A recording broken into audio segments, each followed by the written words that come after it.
Es fácil. You can add all the good stuff.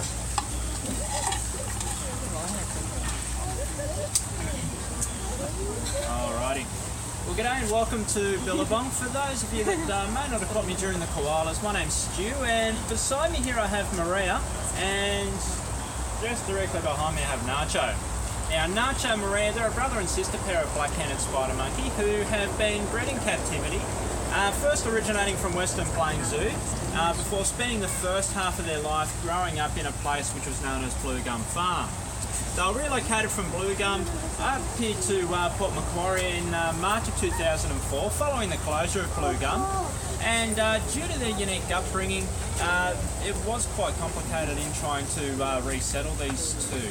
They were unable to be relocated into other existing zoo populations or to be separated due to the very special and unique bond that they developed over the years, and being a related pair were unsuitable for breeding projects. With this in mind, we'll give them the opportunity to provide a new home for them where they could continue that very special bond that they developed over the years and be able to maintain those bonds over the many years ahead. Now, currently at 24 and 26 years of age, Nacho and Maria still do have a nice long life to live. The average life expectancy for a black-handed spider monkey will typically range around a good 35 to 40 years. With these two being part of a captive population, we find that they're just one of many black-handed spider monkeys found in zoo collections around the world, and captive breeding and management have been quite successful over the years. Despite their strength and security in captivity, however, it is a different story for these animals out there in their natural habitat. The black-handed spider monkey in the wild, natively found in South and Central America, but unfortunately these days now an endangered species.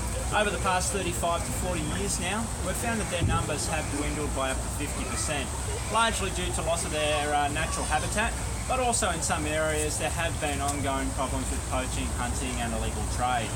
Fortunately, areas such as the Panama and parts of Guatemala and Costa Rica, they still retain preservation acts in place to help conserve both the spider monkey's habitat and the numbers, and this is helping to ensure that they can build and develop in the years to come. Now, the black-handed spider monkey, it is a primate that's very well adapted for life in the trees, and as they make their way around at their brekkie, and hopefully Nacho will come down in a sec, Maria's going to be preoccupied over there for a few minutes. She's got quite a little picnic going. You'll notice that, particularly Maria at the moment, putting the tails to good use, the black-handed spider monkey does have a number of attributes that really do assist with its lifestyle up there in the trees.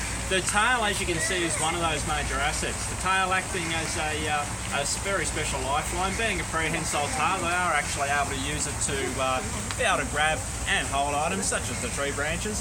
They will also use it for holding and storing extra food items, for helping to maintain body temperature, wrapping it around themselves in the cooler times, and even use it to show forms of affection towards one another. Their arms and legs, being quite long and slender, gives them a very good climbing and outreach. They also possess modified hands and feet. What you'll notice with the spider monkey's hands, and Nacho's just about done there, so we should see him make his way back over here in a second. Looking at his hands as he makes his way over in a few moments' time, you'll notice that the big thing that he's missing is a thumb. Instead, the spider monkeys have 4 very long, slender fingers with an elongated palm and wrist. And what this enables them to do is use their hand as a grappling or hooking tool when moving through the trees. Oh boy. You'll also notice that the spider monkey's feet, a bit different, very long, slender toes, a bit like fingers, but also possessing an opposable toe, which works very much like a thumb. Now, what this enables the spider monkey to do is have a greater range of dexterity with the feet, so that they're able to physically grasp and hang on and increase their general climbing ability. Their weight, it can fluctuate around the 5 to several kilogram range. And with that light body weight and those other attributes, it enables them to be incredibly agile, capable of leaping distances well in excess of 30 feet. Now, like with many primates, the spider monkey, it is quite bright and intelligent.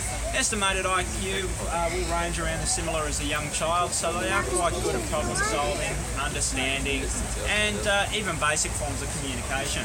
Now we find with these guys that one of the other things that they do have in common with children is not only the intellect but also the way that they can handle situations such as boredom and mischief and things that they don't quite understand. When they get bored, they do tend to get up to all sorts of mischief, but when things happen that they don't fully understand or just simply don't get things their own way, they will quite often resort to responding in a form of a tantrum. Now, tantrums from these guys really aren't all that dissimilar from a child's tantrum. There's a lot of back-chatting and defiance, stomping of the feet in their own special way. But if you can imagine having two young infants in here with the ability to jump 30 feet, strength of a grown-up, and some pretty durable fingernails and teeth thrown into the mix, you've got a bit of a workout on your hands. So to keep these two active and occupied is not only very important for their own general happiness and well-being, but also for that of the keepers that work in alongside them. And there's a number of things that we do to ensure this through various climbing and swinging opportunity along with toys and enrichment tools, but their food also plays a very big and important part to their day-to-day life. And what I'm about to do with their breakfast is gather it up off the rock, and with the remaining food that I've got beside me, spread that out and hide it around the enclosure. By doing this, what we're helping to do here is stimulate a basic foraging behaviour, and what this does for the monkeys is help to keep them physically and mentally active through the course of the morning. What it also does is take the food away from being in one location, which for such intelligent